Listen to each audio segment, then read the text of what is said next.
Okay, so we'll continue with the materials and process mechanical properties. So far, you learned about tensile stress, and you know how to extract different mechanical property from tensile stress, stress strain curve result. The next test is the compression test. The test is reverse of tensile test. It means that we apply compressive force instead of tensile force. So here in the picture you see that the load direction is opposite of the tensile force. It's difficult to use any useful stress strain data from compression tests because a ductile material will yield and increase its cross-sectional area. So here we have two material. We have one ductile material and we have brittle material. You see that the ductile material doesn't fail at all under compression test, but the brittle material will fail and will break. So that's why it's difficult to use stress strain data from compression test, and it's not as common as tensile test. Most ductile materials have compressive strengths similar to their tensile strengths. So you know about yield strengths and ultimate tensile strengths. Yield strengths in compression will be similar to the yield strengths in tensile load, and the ultimate strengths in compression will be similar to ultimate tensile strengths.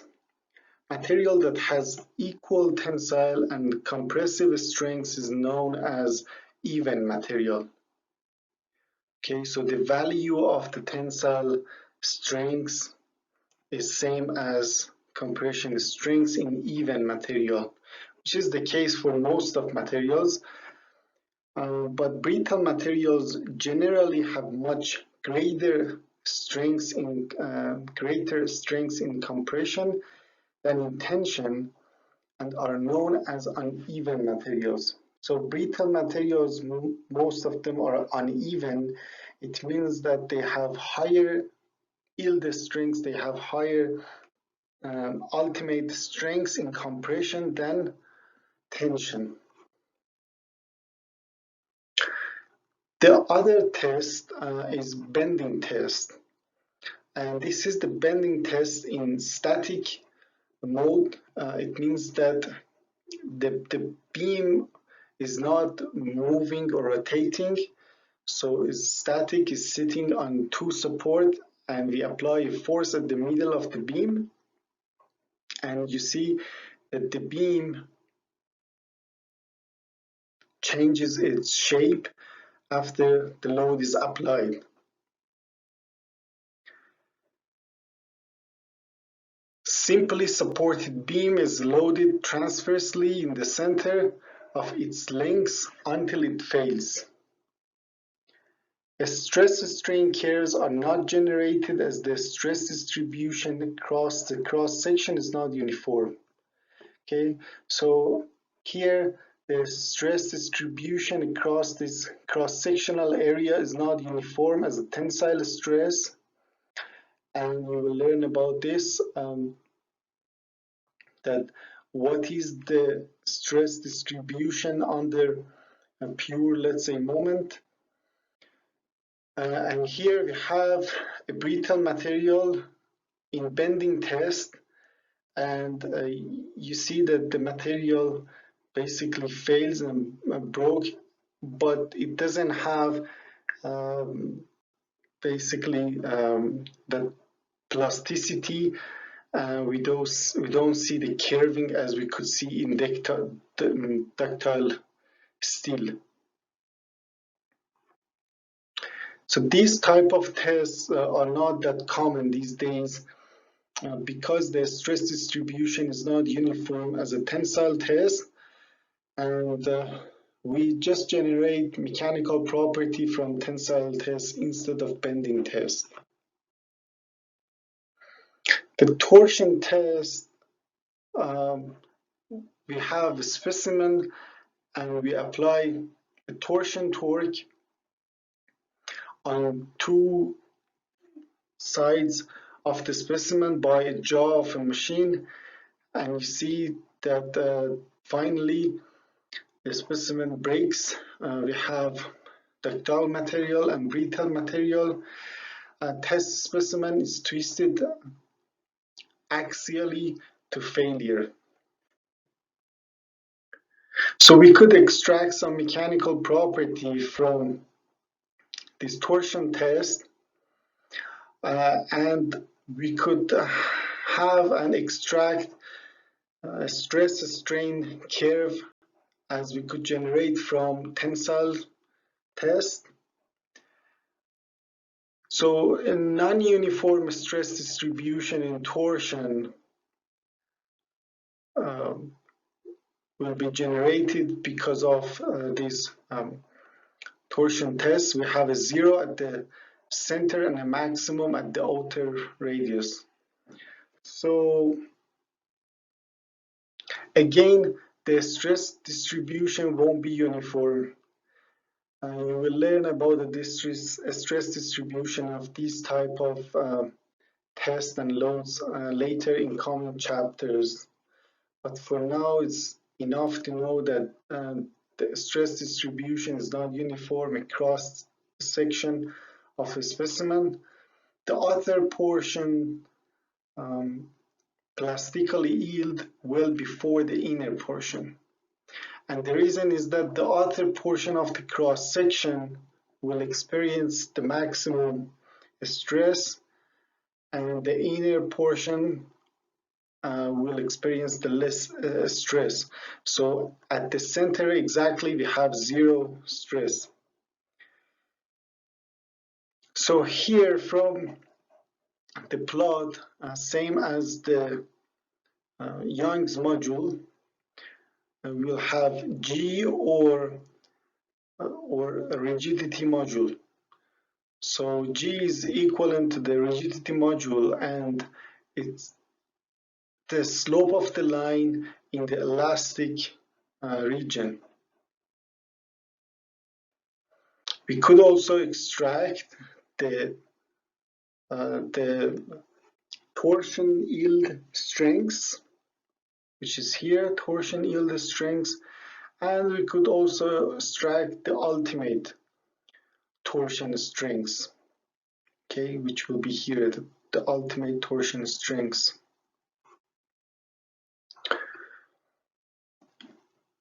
The stress-strain relation for pure torsion could be calculated by this formula. Again, these formulas here are only informative. We will see how we could extract these formulas and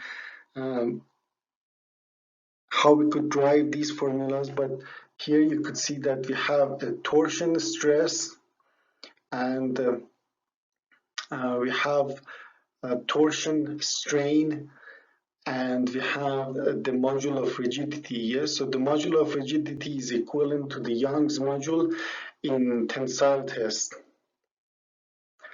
Plus module of rigidity could be derived by having the Young's module and the Poisson's ratio. Yes, and we said that the Poisson's ratio, let's say for the steel, is 0.3. So by having the Young's module and Poisson ratio, we could find the module of rigidity. That's why the torsion test is not that important and is not common, because by having the mechanical property out of the tensile test and plugging into these type of formulas, we could extract other mechanical properties of the torsion. Ultimate shear strength is the breaking strength in torsion, and I show you in the graph. A reasonable approximation can be obtained from tension tests. So again, ultimate shear strength could be approximated from the ultimate tensile strengths. So this one is for the steel, and this one is for ductile material. And shear yield strengths could be approximated by yield strengths in tensile test. So you see that all this mechanical property from torsion test could be extracted by these formulas and having access to mechanical property of tensile test.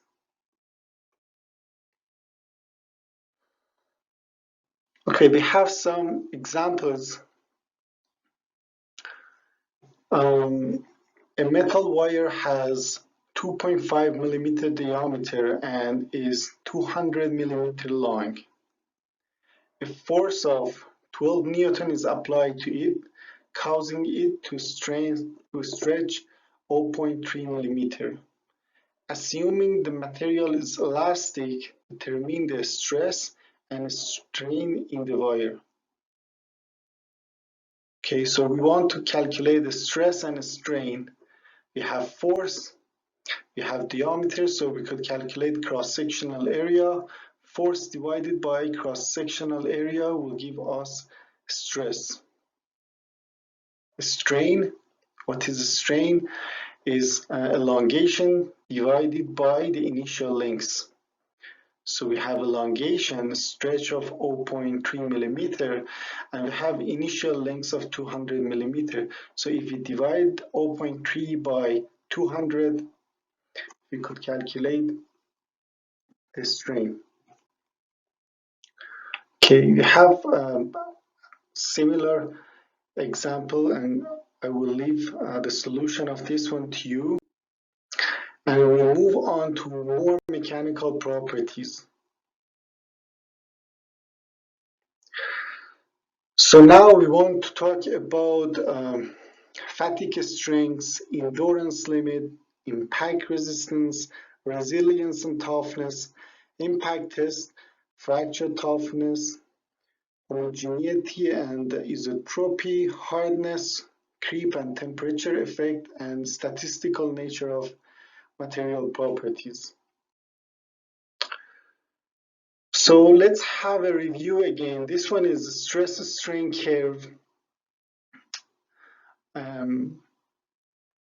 based on tensile stress test, and we managed to find the Young's module, elastic region, plastic region, yield strengths, ultimate tensile strengths, and fracture point by extracting these stress strain graph from tensile tests, plus other mechanical properties like rigidity module, shear yield strengths, shear ultimate strengths could be extracted by having Young's module Poisson ratio, yield strengths, and ultimate tensile strengths.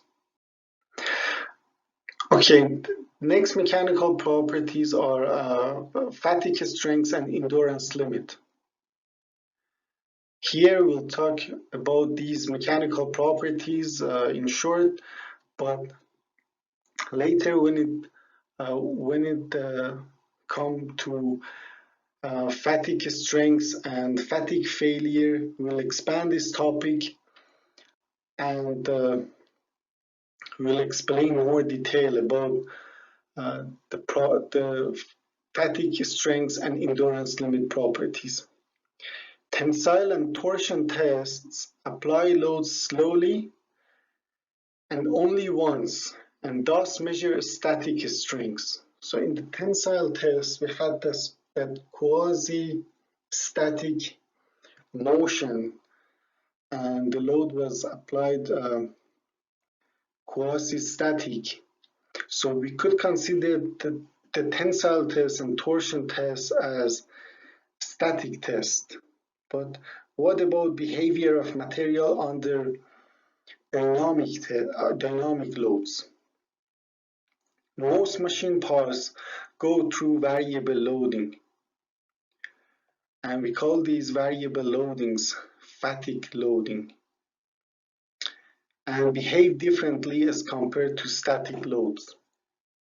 Okay, so parts behave differently under fatigue load or dynamic load. Rotating beam tests could be used to extract mechanical property of materials under dynamic loads. So here we have a beam sitting on simple support, and if the beam rotates and load applied at the center of the beam, then we will see the stress varies sinusoidally. Okay, so the stress distribution across a cross-sectional area of the beam won't be constant and will change sinusoidally. So here we have this sinusoidal stress curve, which will be our dynamic load. So more rotating beam is the most commonly used test for fatigue strengths. Test specimen is loaded as a beam in bending while being rotated by a motor, which causes a bending load on one side of the beam and compression on the other side. So here in the cross section of the beam,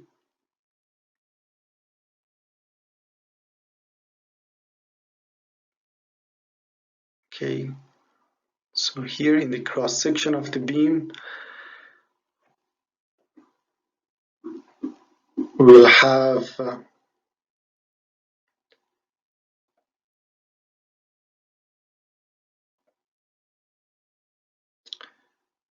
have here compressive stress and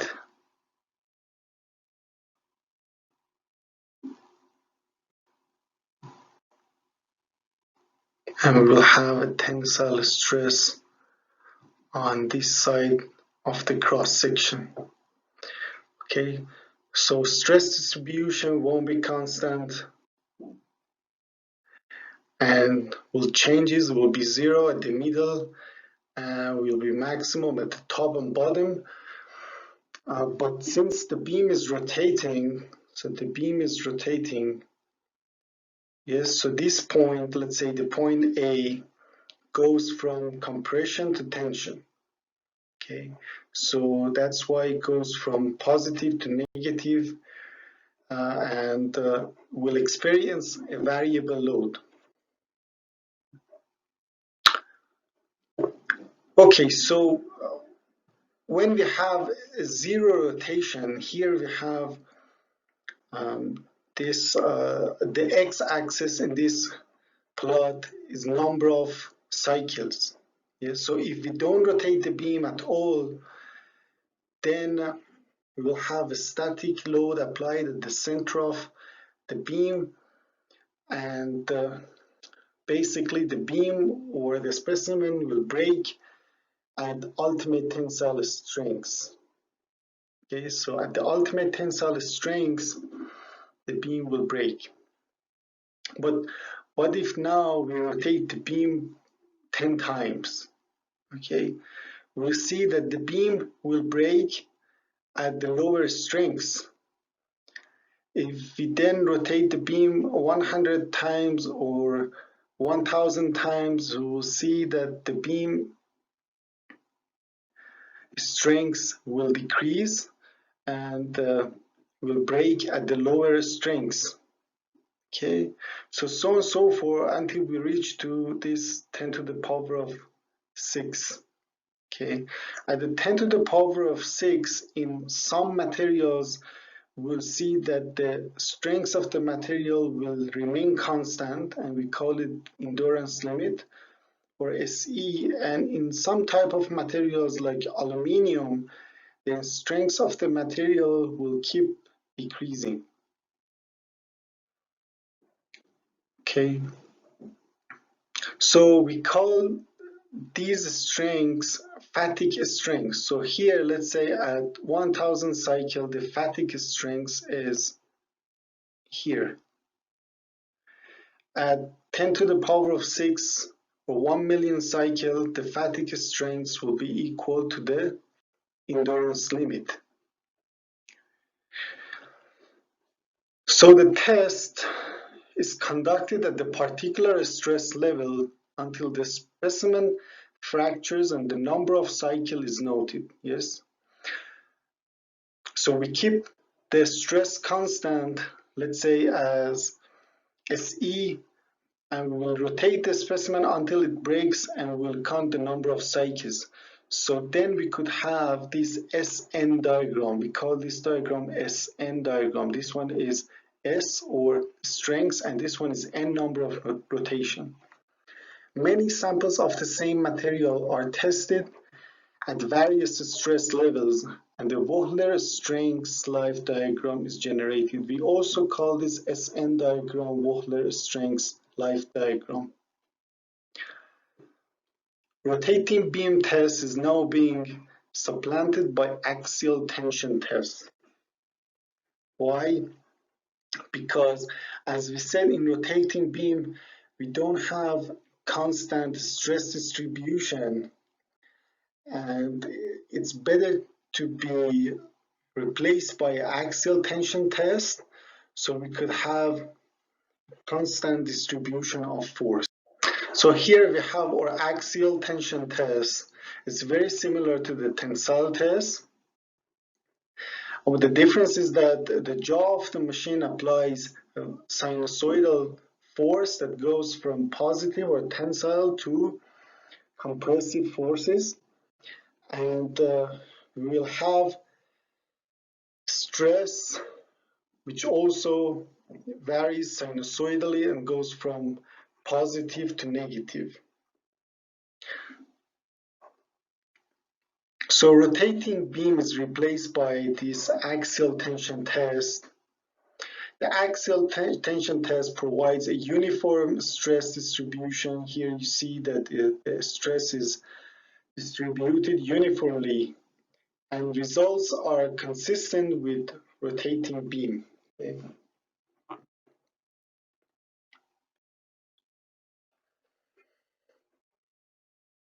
So here you see that how the fatigue test could be implemented, and you will have video so on Moodle could watch the video and see the real implementation of fatigue test and how they extract that SN diagram or Wöhler diagram. And here the fatigue test on the actual part or machine, which is the wing of the aircraft here, because the aircraft or the wing of the aircraft will experience high vibrations and high dynamic loads. Then they basically put the wing of the aircraft under this fatigue test because they wanted to extract mechanical property of the wing directly, not using mechanical property from a specimen, yes, from the laboratory. So the result will be more accurate and could be more reliable, and that's why they could also decrease the factor of safety. Okay, other mechanical property will continue with impact resistance. Tensile test is conducted at very low control strain rates, allowing the material to accommodate itself to the changing load. Okay, so the tensile test cannot give us, let's say, impact resistance, and the impact test should be done to extract different mechanical property for the impact specifically. Energy absorption capacity of material becomes important if the load is suddenly applied. Okay, so we want to know what is the energy absorption capacity of the material if the load is applied suddenly, not like a tensile test, slowly and statically. Energy in the differential element is the area under stress-strain curve at any particular strain. So the integral of sigma d epsilon will give us the differential element energy. And if we get the integral of the differential energy over the volume of the part, then we could have strain energy, or U. Okay, so here you see that energy is basically the area under the curve of a stress strain graph. Okay, so this area is the energy absorbed by the material. Resilience, or module of resistance, is the ability of material to absorb energy per unit volume without permanent deformation. So if we calculate the area under the curve in the elastic range, or this triangle, basically the area of this triangle here, okay, this triangle, and then we could have a resilience mechanical property. Okay, so this one could be calculated by having the Young's module and the yield strength, or could be approximated basically by having these two mechanical property, and I will leave this formula to you to extract by yourself, which is basically the area of this triangle. The toughness is the ability of material to absorb energy per unit volume without fracture. So the area under the curve from the beginning to any point, or to the fracture point, to be more accurate, will be toughness. So the area of the curve from beginning to the end. Okay, that gray area plus that, let's say, pink area. Yes, so pink area plus that gray area. And how we could calculate that? We could approximate it by having a trapezoid. Okay, so this is the exact formula, which will be the exact area under the curve, and this one is basically calculating the area of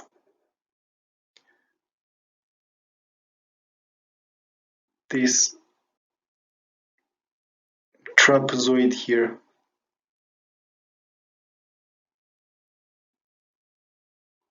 Okay, so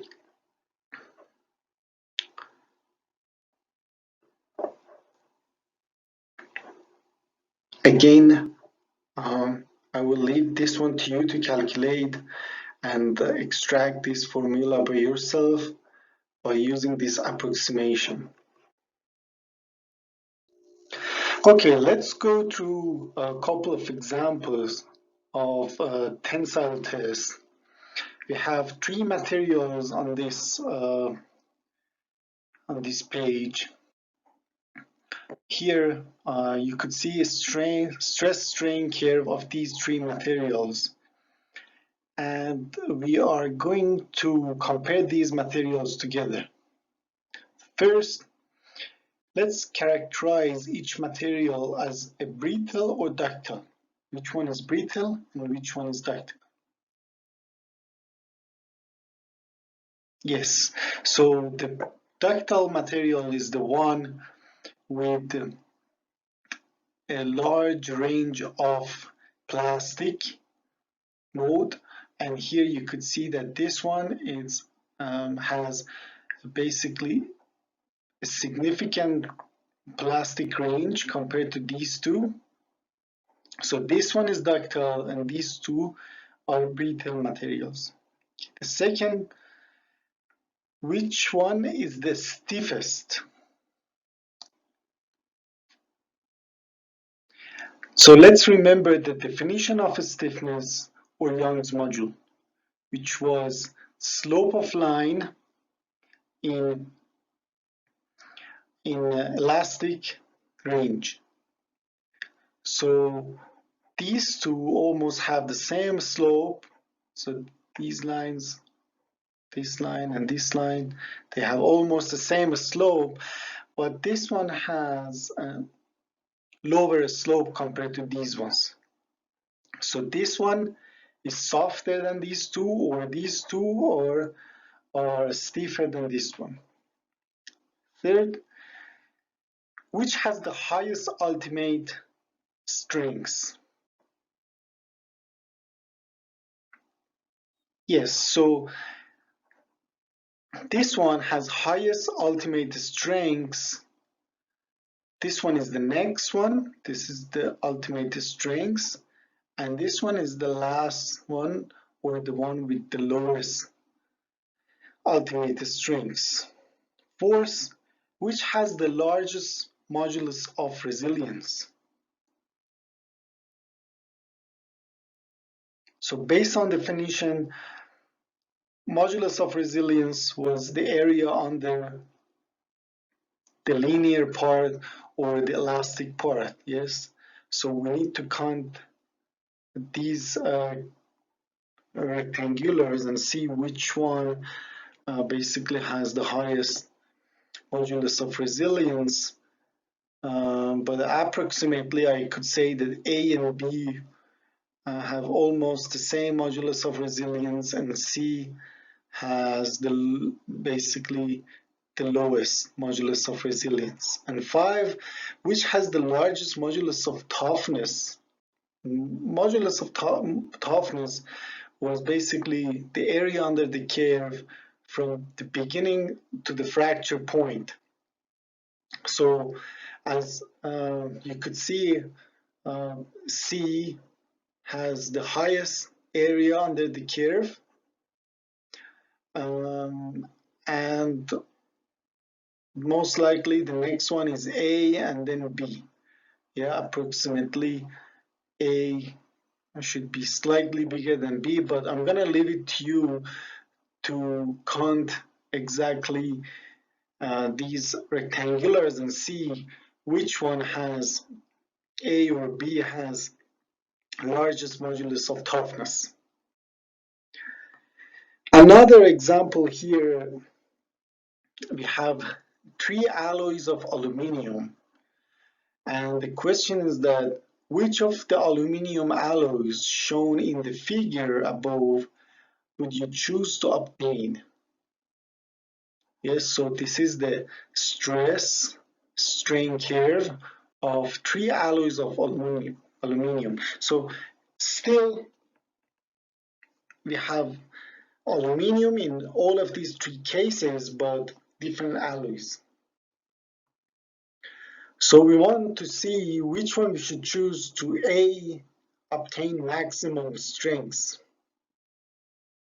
Okay, so maximum strength, it could be either yield strength or ultimate tensile strength. And it doesn't matter which one we go for this specific example will be the same. So for example, this one, if we go for the yield strength, we see that this one is 7075, has highest strength, yield strength, or ultimate tensile strength. The next one, maximum modulus of resilience. Which one has the maximum modulus of resilience? So clearly this one, 7075, has the maximum area under the curve of linear part or the elastic part of the curve. And C, the maximum modulus of toughness. Yeah, so I could say that again 7075, if we go for the area under the curve from beginning to the end, this one again has maximum modulus of toughness, and D, which one has maximum stiffness? This one is a little bit tricky question. The stiffness was slope of line in the linear range, yes? So in the linear range, you could see that all of these alloys almost have the same stiffness module or the Young's module. And this is a common characteristic between alloys of materials, and they have almost the same stiffness. Okay, so the answer is that one of them could give us a higher stiffness. So it doesn't matter which one we choose, we'll end up with the same stiffness. Okay, so but what about the particular test which could give us the energy absorption capacity of materials? So we use impact test. Tests used to measure ability of materials to withstand impact loading. ISOD or Charpy tests involve striking a notched specimen with a pendulum and recording the kinetic energy to break the specimen at a particular temperature. These data do not directly correlate with the area under the stress-strain curve. They nevertheless provide a means to compare the energy absorption capacity of various materials under controlled conditions. Okay, so that energy absorption under the impact won't be exactly the same as modulus of resilience or toughness, but still it will provide a means to compare energy absorption capacity of. We have two videos available online. Please watch them. One is a Charpy impact test, and the other one is ISOD impact test. Both available online. Please watch them later by yourself to see how these experiments could be implemented. Okay, another mechanical property is fracture toughness. Fracture toughness, Kc, is a material property that defines its ability to resist stress at the tip of the crack. Okay, so it's basically used mostly in the fracture mechanic, which is beyond the topic of our course, but also could be used for the level of stress concentration that we will cover in coming sessions. Fracture toughness is measured by subjecting a standardized pre-crack test specimen to cyclical tensile loads until it breaks, so that the part specimen has crack, that special crack based on a standard, and goes through cyclical tensile load until it breaks. Cracks create a very high local stress concentrations, which cause local yielding. So we have a stress concentration. We'll see what is that stress concentration later, but briefly, it just magnifies the level of stress applied to the part. The effect of the crack is defined by a stress intensity factor. Okay, so if the crack we have has intensity factor less than the critical one, the critical one is the one that breaks the part, then we are in the safe zone. Otherwise, if the K is equal to Kc or more than Kc, we have then sudden fracture of the part. So whatever mechanical properties have already studied, they have some statistical nature. And we want to see what basically a statistical property of the material will be published. So if we refer to a book or company manual, we could see two types of published data. One is published average value of samples tested. So let's say they test 1,000 samples and they get the average of, let's say, Young's module or yield strengths. Or they publish minimum values of samples tested. The first one is more common, of course, and they mention the range. What is the maximum strength? What is the minimum strength? The value of mechanical property varies around the average by Gaussian or normal distribution, defined by mean or the average mu and standard deviation st. Mu or average, most frequently occurring value, and st is measure of the spread around the mean value.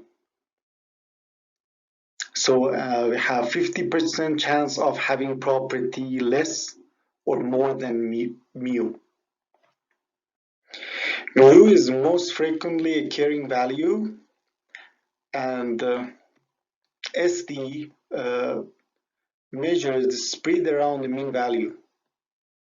So you could see the mathematical definition of mu and ST. And here we have Gaussian distribution. And in Gaussian distribution, we have 50% chance of having property less than mu. So if you buy a material from market and just look at the published value, we have 50% chance of having less mechanical property. So it's not reliable data. And if we want to increase reliability, we should increase our range. So in the range of mu minus plus st, we have 68% of population. In the bigger range, this range, we have 95%. And in the mu minus plus 3 st, we have 99%. So if you want to have high reliability, you should go with the value of mu minus 3 st. But how could we get the value of st? Usually st is not published, then we assume that st is function of mu. And Hagen and Wishing have this formula for approximation of st, which st is equal to 0.08 mu. Okay, so hardness is indicator of resistance to wear. When we have two objects in contact, we have friction between them and we have wearness. Okay, so surface hardness could be different from the core strengths. Hardness scales are Brinell, Rockwell, and Vickers. In all of these tests, we apply force impression of small probe into surface. Strengths of some materials, such as steel, are also closely correlated to their hardness. So when we have steel, the surface hardness is more than when we have aluminum. Yes, regardless of having special surface treatment to increase surface hardness. In Brinell test, we use a 10 millimeter hardened steel ball in press with either 500 or 3000 kilogram load, depending on the range of hardness of the material. Diameter of the resulting indent is measured under a microscope and used to calculate the Brinell hardness number and has unit of kilogram force pence per square millimeter. Okay, so let's see what do we mean exactly by penetrating a ball into the surface to calculate the stiffness hardness. Okay, so let's say this is the surface of material, okay, and here we have that ball. Okay, so if we force the ball into the surface, then it will create a dent. Okay, so then here for the Brinell material, Brinell scale or HP or hardness of Brinell, we could use different tip size, different lows. Tip size, this one, and load is basically the force that we apply to penetrate the ball into the surface. And indenter is 10 millimeter ball. So the diameter of this ball is 10 millimeter. And the force could be in the range of 50 to 3000 kilogram load. Okay. What do we measure? We measure diameter of indent. Yes, so this one here. Okay, we'll measure this diameter. For the Vickers or hardness of Vickers, we use one tip size, one load, and we use diameter pyramid. Yes, so they use basically this type of indenters. Okay, and then they try to penetrate it into the surface of material.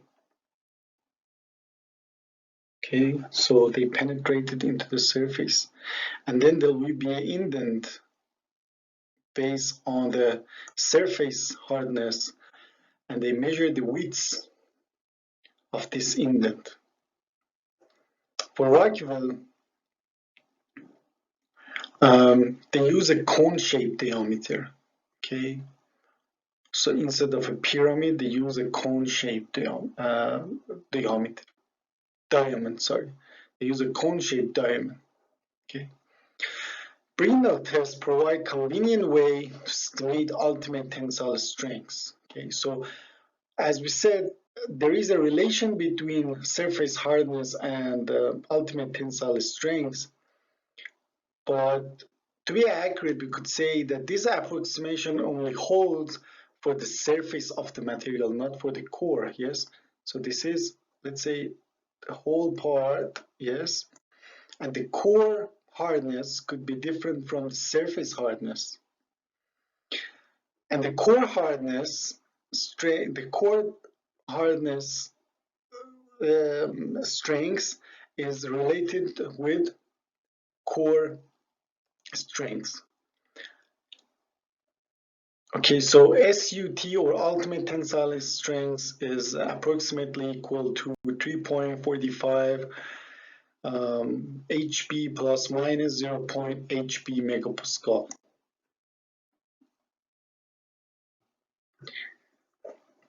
Okay, so in this table we could see hardness of Brinell, Vickers, and Rockwell. And you see that how we could find an equivalent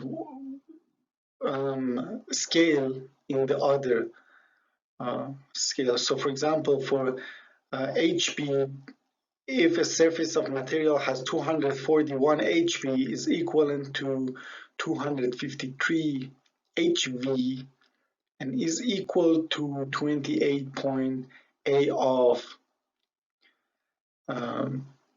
HRC, which is hardness of rock will see. We have HRC and HRB. They are slightly different, and they are used for different range of hardness. Okay, so if we could find a hardness in HRC, then it's non-applicable in HRB. Yes, and here you could see the strengths of the material. Yes, so sigma U ultimate tensile strengths of the material.